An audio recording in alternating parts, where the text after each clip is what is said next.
Hello everyone, welcome back to our channel. आज हम बात करेंगे बीकॉम प्रोग्राम और बीकॉम ऑनर्स के स्टूडेंट्स से। जो स्टूडेंट्स फर्स्ट सेमेस्टर में हैं या फर्स्ट ईयर में हैं, अगर आपके कॉलेज के अंदर सेमेस्टर मोड होगा तो आपका फर्स्ट सेमेस्टर होगा। अगर आपके कॉलेज के अंदर एनुअल मोड के हिसाब से एग्ज़ाम होते हैं तो आपका फर्स्ट ईयर होगा। तो चाहे आपका फर्स्ट सेमेस्टर हो या फर्स्ट ईयर हो, दोनों ही कैटेगरी के स्टूडेंट्स से आज हम बात करेंगे। और एक ज़रूरी बात जो वीडियो स्टार्ट होने से पहले ही मैं आपको बता रहा हूँ कि जितना भी सिलेबस हम यहाँ पर डिस्कस करेंगे, जितने भी चैप्टर्स को हम यहाँ पर डिस्कस करेंगे, इन सभी चैप्टर्स की क्लासेस आपको हम फ्री ऑफ कॉस्ट प्रोवाइड करवाएंगे। अब वो क्लासेस आपको कैसे मिलेगी, इसके लिए आपको वीडियो को एंड तक देखना है। आज का हमारा टॉपिक होगा financial accounting syllabus discussion session 2026-27, और साथ में हम कुछ इंपॉर्टेंट चैप्टर्स के ऊपर भी बात करेंगे कि कौन कौन से आपके फाइनेंशियल अकाउंटिंग के इंपॉर्टेंट चैप्टर्स हैं, उसमें से कौन से चैप्टर्स में से थ्योरी क्वेश्चन आता है, कौन से चैप्टर्स में से प्रैक्टिकल क्वेश्चन आता है, कितना पढ़ लोगे तो आपका काम चल जाएगा, कितने से आप पास हो जाओगे, कितने से आप 95% से अबव स्कोर कर लोगे। सारी बातें आज हम इस वीडियो के अंदर डिस्कस करने वाले हैं। तो सभी स्टूडेंट्स जो है इस वीडियो को एंड तक पूरा देखेंगे। अगर आपने अभी तक चैनल सब्सक्राइब नहीं किया तो सबसे पहले चैनल को सब्सक्राइब कर दो, वीडियो को लाइक कर दो और बेल आइकन को प्रेस कर दो। और डिस्क्रिप्शन बॉक्स में आपको हमारे टेलीग्राम ग्रुप का लिंक मिल जाएगा, उसको जाके ज्वाइन कर लो। तो बात करें हमारे आज के टॉपिक के ऊपर, जो कि है बीकॉम प्रोग्राम और बीकॉम ऑनर्स, जो हमारे फर्स्ट ईयर में या फर्स्ट सेमेस्टर में उनके फाइनेंशियल अकाउंटिंग के सिलेबस के ऊपर हम बात करते हैं। तो यहाँ पर मैं बात कर रहा हूँ ऑल यूनिवर्सिटी, इंडिया में कोई भी यूनिवर्सिटी से आप हो, सभी यूनिवर्सिटी के फाइनेंशियल अकाउंटिंग के सिलेबस को आज मैं यहाँ डिस्कस करने जा रहा हूँ। कोई भी सब्जेक्ट को पढ़ने से पहले आपको उसके सिलेबस के बारे में पता होना चाहिए हमें ये सब्जेक्ट कहाँ से शुरू करना है और कहाँ खत्म करना है, तभी आप उसकी तैयारी अच्छे से कर पाओगे। तो एक बार पहले इसके सिलेबस को फटाफट जान लेते हैं। पहला चैप्टर है इंट्रोडक्शन टू अकाउंटिंग। इसके अंदर हम अकाउंटिंग के इंट्रोडक्शन को देखेंगे कि अकाउंटिंग का मतलब क्या होता है, अकाउंटिंग के कैरेक्टरिस्टिक्स क्या होते हैं, फंक्शंस क्या होते हैं, एडवांटेज, लिमिटेशन, इन सब के बारे में बात करते हैं। उसके बाद आता है हमारा दूसरा chapter important terms of accounting. Accounting के कुछ बेसिक टर्म्स होती हैं, उसको हम जानते हैं कि असेट का मतलब क्या होता है, लायबिलिटी का, कैपिटल का, रेवेन्यू का, एक्सपेंडिचर का। अगर आप कॉमर्स के स्टूडेंट है तो आपने 11th और 12th में इन सब के बारे में पढ़ा होगा, लेकिन जो साइंस स्ट्रीम के स्टूडेंट है उनके लिए ये बिल्कुल नई बात है, तो उनको स्टार्टिंग से एक एक बात सब अच्छे से पढ़नी पड़ती है। उसके बाद आता है हमारा third chapter accounting concept, principles and conventions. तो कुछ अकाउंटिंग कॉन्सेप्ट्स होते हैं, अकाउंटिंग के प्रिंसिपल्स होते हैं। जिस तरीके से साइंस के अपने कुछ बेसिक प्रिंसिपल्स होते हैं, उसी तरीके से अकाउंटिंग के भी अपने कुछ प्रिंसिपल्स होते हैं जिनके बेस पे हम अकाउंटिंग करते हैं। तो यहाँ पर अकाउंटिंग के कुछ कॉन्सेप्ट्स बताए गए हैं, कुछ प्रिंसिपल्स बताए गए हैं, कुछ कन्वेंशंस बताए गए हैं। कन्वेंशंस का मतलब होता है कुछ traditional way of accounting, traditional way बता रखे हैं जिसको फॉलो करके अकाउंटिंग करी जाती है। उसके बाद आता है हमारा next chapter accounting standards, IFRS and end S. Accounting standards क्या होते हैं, यहाँ पर इसके नाम से समझ में आ रहा है अकाउंटिंग ने अपने कुछ स्टैंडर्ड्स बनाए हैं कि आप इन स्टैंडर्ड्स को फॉलो करके ही अकाउंटिंग करोगे। अगर आप इंडिया की किसी कंपनी की अकाउंटिंग करते हो तो आप अकाउंटिंग स्टैंडर्ड्स को फॉलो करोगे। अगर आप इंडिया के बाहर वर्ल्ड में किसी ऑर्गेनाइजेशन की अकाउंटिंग करते हो तो आप आईएफआरएस को फॉलो करोगे। आईएफआरएस का मतलब क्या होता है, इंटरनेशनल फाइनेंशियल रिपोर्टिंग स्टैंडर्ड्स।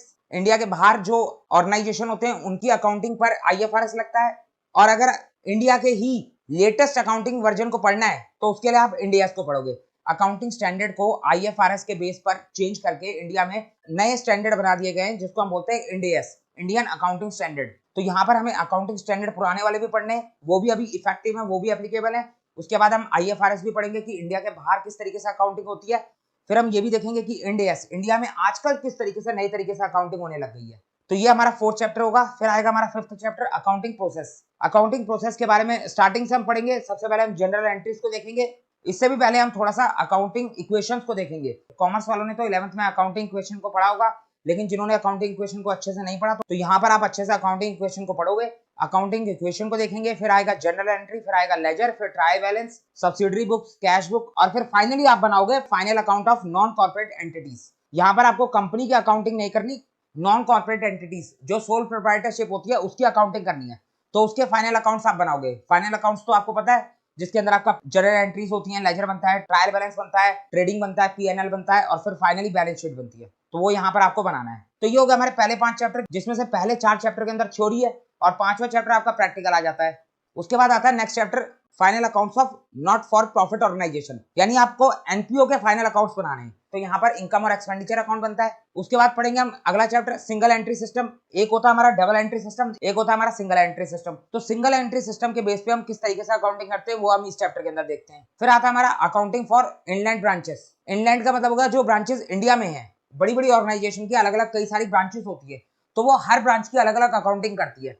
लेकिन यहाँ पर कंडीशन क्या है कि वो ब्रांच आपकी इंडिया में ही होनी चाहिए। अगर आपकी ब्रांच इंडिया के बाहर है तो फिर वो फॉरेन ब्रांच कहलाती है। तो फॉरेन ब्रांच की अकाउंटिंग यहाँ पर हमें नहीं देखनी होती। बीकॉम फर्स्ट ईयर के अंदर हमें सिर्फ इनलैंड ब्रांचेस के बारे में पढ़ना होता है, तो इनलैंड ब्रांचेस की अकाउंटिंग हम यहाँ पर पढ़ेंगे। फिर आएगा हमारा डिपार्टमेंटल अकाउंटिंग। ऑर्गेनाइजेशन के अलग अलग डिपार्टमेंट्स भी होते हैं, तो हर डिपार्टमेंट की अलग अलग अकाउंटिंग होती है। फिर आएगा लीज अकाउंटिंग। अगर आप कोई सामान लीज पे लेते हो तो फिर उसकी लीज अकाउंटिंग करी जाती है। जो सामान लीज पे लेता है और जो सामान लीज पे देता है उन दोनों के बुक्स में एंट्री रिकॉर्ड होती है, तो किस तरीके से एंट्रीज करी जाती हैं वो यहाँ पर देखेंगे।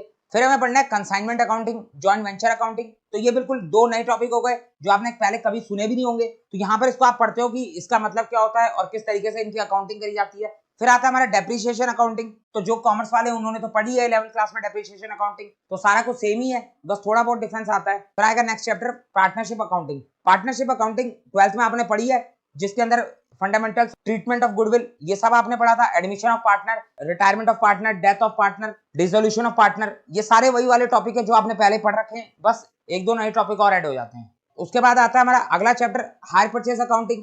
फिर आएगा लास्ट दो चैप्टर रह जाते हैं बैंक रिकंसिलिएशन स्टेटमेंट और रेटिफिकेशन ऑफ एरर। लास्ट दो चैप्टर आप 11th क्लास में पढ़ के आ चुके हो, तो जो आपने वहां पर पढ़ा था वही सेम चैप्टर है यहाँ पर। तो ये हो गया हमारे फाइनेंशियल अकाउंटिंग का सिलेबस, जिसके अंदर हमारे 18 चैप्टर हमने डिस्कस कर लिए। अब ऐसा नहीं होगा कि हर स्टूडेंट के सिलेबस में 18 के 18 चैप्टर होंगे, ये मैं बात कर रहा हूँ सभी यूनिवर्सिटीज के बारे में, सभी कॉलेजेस के बारे में। मैंने सारे वो चैप्टर्स बता दिए जो अलग अलग कॉलेजेस के फाइनेंशियल अकाउंटिंग के फर्स्ट ईयर में होते हैं। तो कुछ 10-12 चैप्टर कॉमन होते हैं जो सबके उसमें होते हैं, और बाकी 2-4 चैप्टर ऐसे होते हैं जो किसी के उसमें होते हैं और किसी के उसमें नहीं होते। तो वो आप अपने हिसाब से देख सकते हो, अपने कॉलेज के हिसाब से देख सकते हो। लेकिन जो कॉमन चैप्टर है वो मैं एक बार आपको बता देता हूँ, और कौन सा चैप्टर इंपॉर्टेंट है और कौन सा कम इंपॉर्टेंट है वो भी मैं आपको बता देता हूँ। तो स्टार्टिंग के जो 4 चैप्टर है वो आपके थ्योरी के चैप्टर है। तो अगर आप सिर्फ थ्योरी पढ़ते हो, जिन स्टूडेंट्स को डर लगता है प्रैक्टिकल क्वेश्चन करने से, उन स्टूडेंट्स के लिए मैं बता दूं कि अगर आप थ्योरी पढ़ के जाते हो और 4-5 चैप्टर प्रैक्टिकल के कर जाते हो तो आपका काम हो जाएगा, तब भी आप पास हो जाओगे, कोई दिक्कत नहीं है। क्योंकि एग्जाम में ऑप्शन आते हैं बहुत सारे, हर क्वेश्चन के अंदर आपको ऑप्शन देखने को मिलेगा।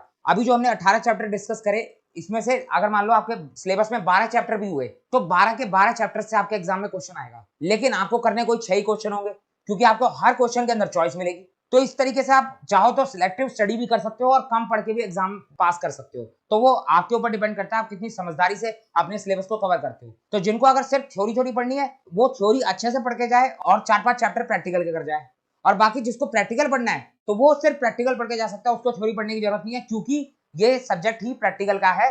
तो आप सिर्फ प्रैक्टिकल अगर पढ़ जाते हो, सारे प्रैक्टिकल के चैप्टर्स पढ़ जाते हो, तो आपको थ्योरी पढ़ने की कोई जरूरत नहीं है। और अब जो स्टूडेंट्स आते हैं 90 से ऊपर वाले, जिनको 90 या 100 स्कोर करना है, तो उनके लिए तो प्रैक्टिकल और थ्योरी दोनों है, उनको सारा सिलेबस पढ़ना पड़ेगा। तो यहाँ पर हम देख रहे थे पहले 4 चैप्टर थ्योरी के, उसके बाद 5वां आता है हमारा प्रैक्टिकल चैप्टर। इसमें से आपका ये जो लास्ट टॉपिक है फाइनल अकाउंट, इसमें से आपका एक बड़ा क्वेश्चन बनता है, तो ये आपका कंफर्म है आएगा ही आएगा, हर बार एग्जाम में पूछा जाता है। उसके बाद एनपीओ में से भी एक क्वेश्चन पक्का आता है, एक बड़ा क्वेश्चन बनता है एनपीओ में से।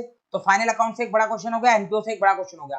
फिर ये सिंगल एंट्री सबके उसमें नहीं होता, जिसके सिलेबस में सिंगल एंट्री का चैप्टर होगा उसके एग्जाम में सिंगल एंट्री से क्वेश्चन जरूर आएगा। फिर बात करें इनलैंड ब्रांचेस का, ब्रांचेस वाला चैप्टर हर किसी के सिलेबस में होता है, तो इसमें से तो एक बड़ा क्वेश्चन बनता ही बनता है। फिर आएगा डिपार्टमेंटल अकाउंटिंग, इसमें से क्वेश्चन आने के चांस कम होते हैं, कभी आ जाता है कभी नहीं आता। फिर है लीज अकाउंटिंग, इसमें से एक छोटा क्वेश्चन आता है, बड़ा क्वेश्चन नहीं आता, छोटा सा एक क्वेश्चन आ सकता है 4-5 नंबर का।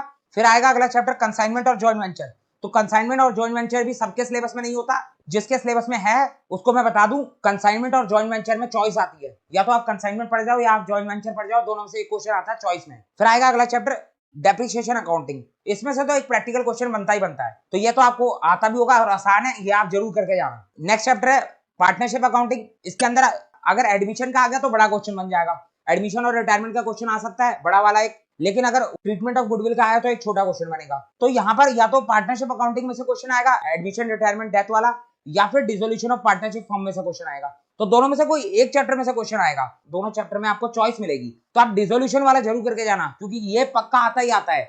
उसके बाद रहेगा 3 चैप्टर लास्ट के, जिसमें से हायर परचेज अकाउंटिंग सबके सिलेबस में नहीं होता, जिसके सिलेबस में है तो उसके उसमें से एक बड़ा क्वेश्चन बनेगा। Hire purchase accounting important chapter है और आसान चैप्टर है, मैं बता दूं ये आसान वाला चैप्टर है, इसको जरूर करके जाना। उसके बाद ये लास्ट के 2 चैप्टर है बैंक रिकंसिलिएशन और रेटिफिकेशन ऑफ एरर। ये बहुत कम चांस है किसी के सिलेबस में हो, जिसके सिलेबस में होगा उसने पहले 11th में पढ़ रखा है, तो आप आराम से उसको सॉल्व कर सकते हो, इसमें से तो कोई छोटा क्वेश्चन नहीं बनेगा, बड़ा कुछ नहीं बनने वाला। अब एक लास्ट बात रह जाती है क्लासेस की।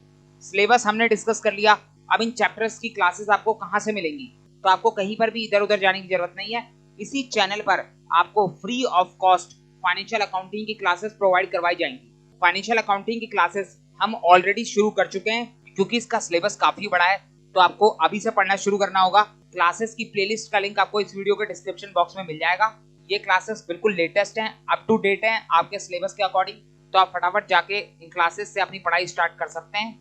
तो ये हो गया आपके 18 चैप्टर। मैंने आपको बता दिया किस चैप्टर में से क्वेश्चन बनेगा, किस में से नहीं बनेगा, कौन सा इंपॉर्टेंट है, कौन सा कम इंपॉर्टेंट है, क्या आप पढ़ के जा सकते हो, क्या आप छोड़ के जा सकते हो। तो हमने फाइनेंशियल अकाउंटिंग का सिलेबस डिस्कस कर लिया। इसी तरीके से हम नेक्स्ट वीडियो में किसी और सब्जेक्ट का सिलेबस डिस्कस करेंगे। तो बस इस वीडियो में इतनी बात करनी थी। अब मिलते हैं अपनी नेक्स्ट वीडियो में एक और इंपॉर्टेंट टॉपिक के साथ।